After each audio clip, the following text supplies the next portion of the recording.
Well, you each brought a company to the show. Let's turn to those quickly before we tap out. We'll start with Emma.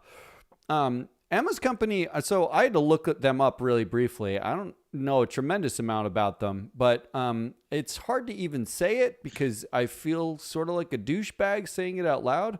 The company's The Real Real is the name of the company. So Emma, explain The Real Real because I don't know anything about this. Okay, so The Real Real is a company that I believe was launched in 2017, 2018, and it's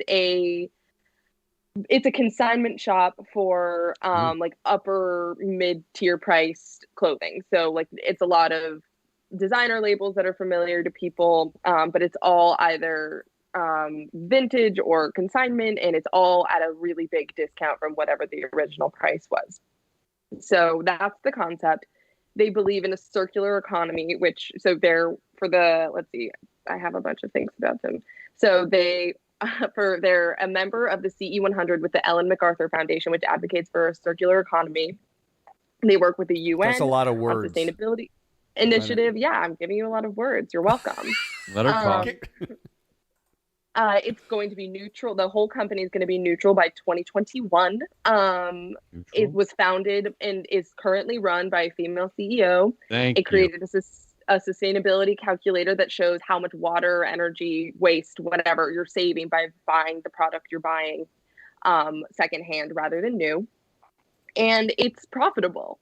It is doing really well. I don't care about that. Just to vouch for the fact that it's doing well, it is now opening like brick and mortar stores, like a couple of them around the country, showing that they clearly are doing well enough to open stores rather than just being e-commerce. And that's it. It's perfect. Well, I know you say they're doing really well, but they are actually seeing a decline in sales because nobody wants to go out and shop that much in stores anymore. So there is a short-term problem that you have that is a viral pandemic. But Damien, what do you think about this company, just conceptually?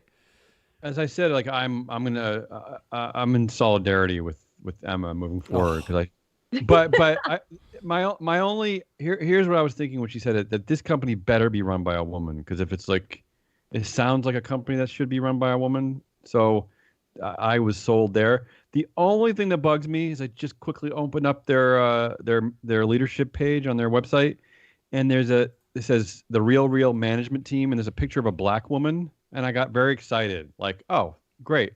It's founded and chaired, and the CEO is a black woman. It's not. I Googled Julie Wainwright. She's a white woman. I don't understand this black. Why is there a picture of a black woman? It's just there are no black market. women. There are no black women on the management team. None. So what's going on here? They're brownwashing. What are they doing to me? The picture, just the picture. It's just the picture. But that's weird. That's weird. Change that, The Real Real. But otherwise, I'm gonna go with the yes. I mean, you're just going with it because Emma said it, and you're standing in solidarity. So you're not really making a case against. No, I'm a huge proponent of like the reuse economy. I think this should be like the next sort of phase of our economy. Just beyond me griping about things like Amazon, buying new things irks me in general, if it can be avoided. So I'm fully behind B Corps and fully behind the economy that reuses shit.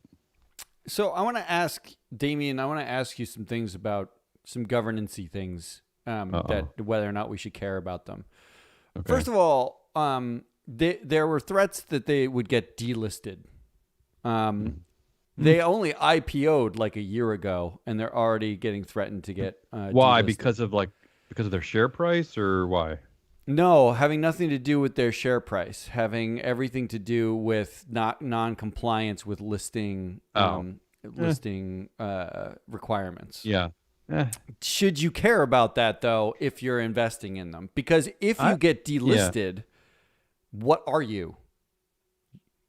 What? Actually, I don't know the answer to that. What happens if they get delisted? Do you just lose your investment completely? No, I believe you own the shares. You just own them effectively privately. Okay. You don't get to. All it did was fail to meet the stock market guidelines in some way. Yeah. And you don't know what specifically. I don't know what specifically. I just saw that they had been there was a threat to be delisted. Usually with a newer company, there's a threat of delisting if they can't keep their share price above a certain threshold for a certain amount of consecutive days, or maybe they're slightly late in filing some papers. But it's not. I wouldn't say it's extremely uncommon with a new company. It's not something that I would freak out about personally. The other one I had a question about was, do we care about things like confidential voting? Absolutely not. I mean, that's just like in the governance weeds. I will say this. I have no interest in the real. I like the circular economy. I think that's fine. But I don't like a business model that's built around brick and mortar, at least until we can go back into brick and mortar.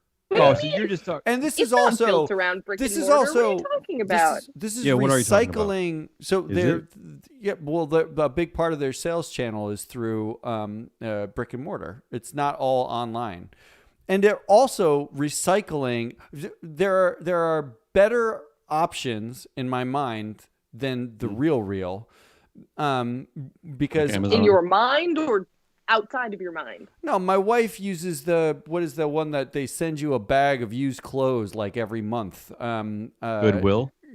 Well, I use Goodwill if I'm going to use it. My wife uses a version of this that's entirely built. It's like an Amazon version of this. And it isn't just chic luxury goods that they slightly mark down and sell at a ridiculous profit to what they're buying it from the leftover from Ralph Lauren or wherever they're getting it. It's just not my market. So you're saying no? I'm saying no. The fact that it's not your market is interesting, and it's part of the reason I chose it, because on this show and in finance in general, most of the companies that we talk about are one male dominated and two male facing and catering. So we talk about cars, we talk about tech, we talk about all of these things where men are not only the people making it, but also the people buying it. And so I've been looking for a while. I love Emma's soapbox. I love my soapbox as well. I could be up here all day. But Emma, you're absolutely fashion, right. It's beauty, it's like health, it's all of those things that I feel like get ignored fundamentally a lot of the time by analysts, and I wanted to bring it to the forefront for a bit. As your client, like I'm looking for broad strokes here. Like I want I need companies like this that are just like they're pushing a different direction, and it is meaningful to me that's run by a woman, even if it's not like the perfect type of company. It's just I'm looking for big. I just want looking to get away from certain things. This is at least going in the right direction. Well, and also for women, the fact of the matter is that it matters how you dress, especially in a professional environment. And unlike men, women do not have a uniform. If you are going to an office, like business casual, standard for men. You've never been to Portland. A button-down shirt and slacks, and that's it. Men, there's no uniform like that. And so women have to rely on whatever is in the market at the time and whatever's fashionable to wear to work. And it matters. It totally matters what you wear to work. People perceive you better. And so when you're going for like high quality, well-made, more expensive items like this is far and away the more sustainable way to do it. That's all fine. It's wonderful woke nonsense. But the fact is, analysts like this company. It's a buy. It's not like I reject it because it's not male dominated. Oh, I thought you were rejecting it. I'm rejecting it because I don't. I don't want to buy it because I think it's a shit business model. I think it has nothing to do. It's a brick and mortar. Because I like you can get the same thing elsewhere that's more efficient, that's better and more efficient.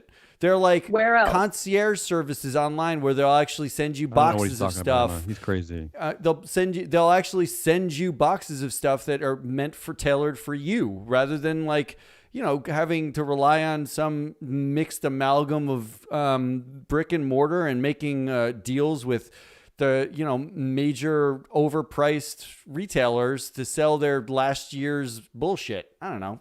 This is what happens about that business model. This is what happens when you hire a financial advisor who's a contrarian. That Even though you make great choices like Emma just made, you get crapped on because he just, he's taken the other way.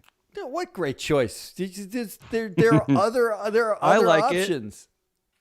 All right, move on. We're buying it anyway So, because you both what, like $2? it. And we can pretend it's because of wokeness, but I just think it's because there are other options that are better.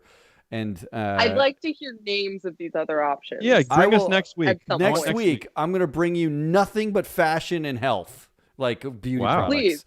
Next week is going to be the fashion beauty product show.